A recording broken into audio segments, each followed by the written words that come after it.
Welcome to Pushback. I'm Aaron Maté. Massive protests of close to 1 million people in Puerto Rico have succeeded, with Governor Ricardo Rosello announcing his resignation. Despite having a mandate from the people who elected me democratically, today I feel that continuing in this position presents insurmountable difficulties. Having heard the complaints, I've made the following decision. I announce to you today that I will be resigning as governor, effective Friday, August 2nd. The protests were triggered by leaked chats showing Rosello and other officials disparaging political rivals and holding secret talks about government contracts with corporate interests. But even with Rosello's ouster, Puerto Rico's power struggle is far from over. The island's finances are run not by the governor, but by the unelected Fiscal Oversight and Management Board, known in Puerto Rico as La Junta, and appointed by Washington.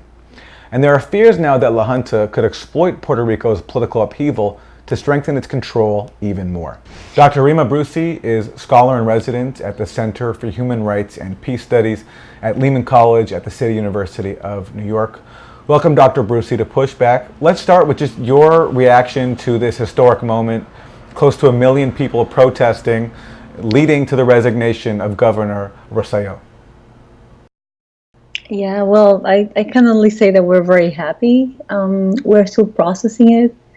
We realize that there's a lot of questions, and I'll be happy to talk to you about some of the questions that have to do with what happens next. But at the same time, we're trying to savor the moment, because it's not every day that a united people is able to peacefully remove a corrupt governor from his post.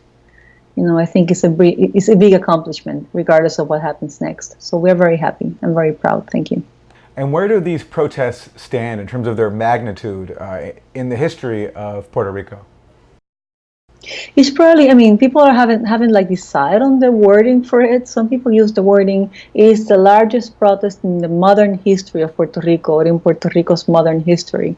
But truly, I've looked back and back and back, and it is the largest protest in terms of magnitude, in terms of number of people on the streets walking. It can only be compared to the protests around getting the Navy, the U.S. Navy, out of the island of Vieques a few years back, and it's much larger than that. So yeah. The protest on Monday, for example, is probably the largest of the ones we had recently. And the estimates for those, the conservative estimate is between 500,000 and 650,000 people. And that is a conservative estimate that only takes into account people seen from the air occupying a very specific space. So it doesn't take into account people inside buildings or on side streets, or people arriving late because the picture was taken at noon exactly, or people protesting simultaneously in other towns or nearby. So yes, it's the largest protest, in short, that we've ever seen in Puerto Rico. It's the equivalent of 1.5 million New Yorkers protesting on the street in New York City, more or less.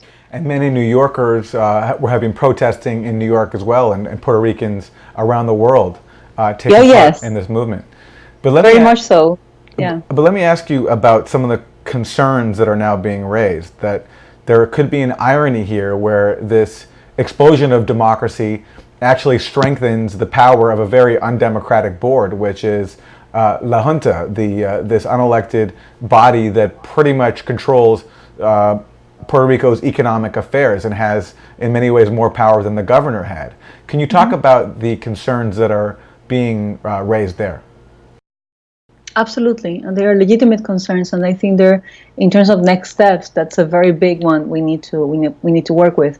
One of the slogans in the marches was actually "Ricky, renuncia y llévate la Junta," which translates as "Ricky, the governor, Ricky, resign and take the Junta with you," right? So I think a lot of people are aware of the connections between the corruption in the local government and the kind of structure that the presence of the junta puts in place that facilitates, enables, and even encourages that kind of corruption. Like a friend of mine used to say, corruption is not a tropical or Caribbean disease, right? Corruption happens everywhere. And the corruption that you see at the level of Rosello and his cabinet is very much part of the corruption we see at the federal level or in any other state. Corruption is corruption. So one of the issues we have now is that some people, including President Trump, is taking advantage of this situation in order to say, oh, Puerto Ricans are corrupt, right? So that means we have to give them less money from FEMA, say. The Washington Post, in particular, had a terrible, terrible editorial a couple of days ago that made me very angry and made me very sad, because the title was sympathetic. It was something like Puerto Ricans have had enough or whatever. But then when you looked at the content, it said that because the governor is corrupt and had to be removed, now, since we have a junta already in place, that junta should govern. Now, that junta is not only is it a non-elected body, and not only the Puerto Ricans have nothing to do with who belongs to the junta or who doesn't. The junta is designed by law to be a group of people whose function is for Puerto Ricans or for Puerto Rico to not default on its debt payments, which means that their basic instruments are austerity measures and certain privatization, structural adjustment measures, and other things that are designed for us to be able to pay the debt. But they don't have any mandate to protect, say, basic services or education or people's pensions. That's not their function. So the idea of putting these people in charge of squeezing us dry for us to pay monthly debt payments, in charge of the whole government, it's awful. It's like really sad. It's very cruel. Right, there's a line from that Washington Post editorial that you mentioned where they say Congress should take steps to strengthen the board, meaning that they're calling on the U.S. Congress to increase La Junta's control of Puerto Rican finances. It's hard to imagine how they would do so, though, because right now they have basically they have full control over Puerto Rican finances. There's very little power left for the local government in terms of decision making. Every single budget from every single agency and government entity has to be approved by the junta, to give you an example, before it's implemented in any way. And if they don't approve a budget in a given period of time, then produce the budget in question. They did this with the budget for the entire island. They did this with the budget for the University of Puerto Rico. They didn't like the first 3 iterations, so they came up with their own. So, they already have all the power. The only power that they're missing maybe is the power to represent Puerto Rico and to implement public policy.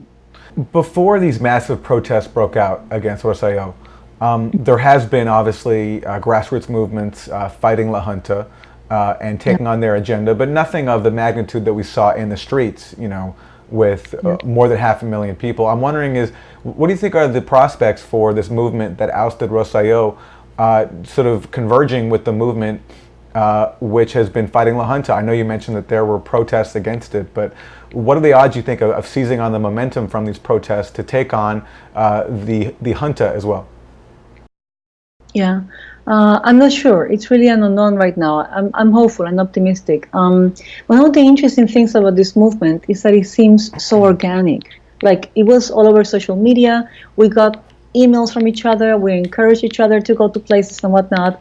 Organizations certainly participated and helped spread the word and helped inform the decisions. But there was no single organization or group of organizations in charge of it. It seemed to be a very organic movement. Now, that's really nice. That's really, it feels good, right? It feels very spontaneous and very genuine. And on the other hand, well, it opens the question of whether or not it's going to be sustainable in the long run. So when I talk to people, for example, in the big march on Monday, some people were protesting against a person they saw as a very bad person who shouldn't be governor, right? It was like a very basic, simple thing like that. This person is evil, this person is a misogynist, this person hates other people, this person doesn't care about people dying in Maria, this person caused the death of people from Hurricane Maria, so this person shouldn't be the governor. So that's one part of it. But a lot of people, especially young people, were very much aware of the connections between that person, who that person is, and what that person was able to do in terms of corruption, and the whole system, right, of people like him or of people that act like him that are enabled by a particular system and a particular way of doing things and a particular way of making money that some call disaster capitalism or disaster profiteering or the debt economy, you name it. So I think those connections were being made by a lot of people. So when people protested against Rosselló, the governor, it wasn't only about him. For most people, they were protesting against the Junta, they were protesting against austerity, and they were protesting against what has become an unsustainable mode of production, right, of living.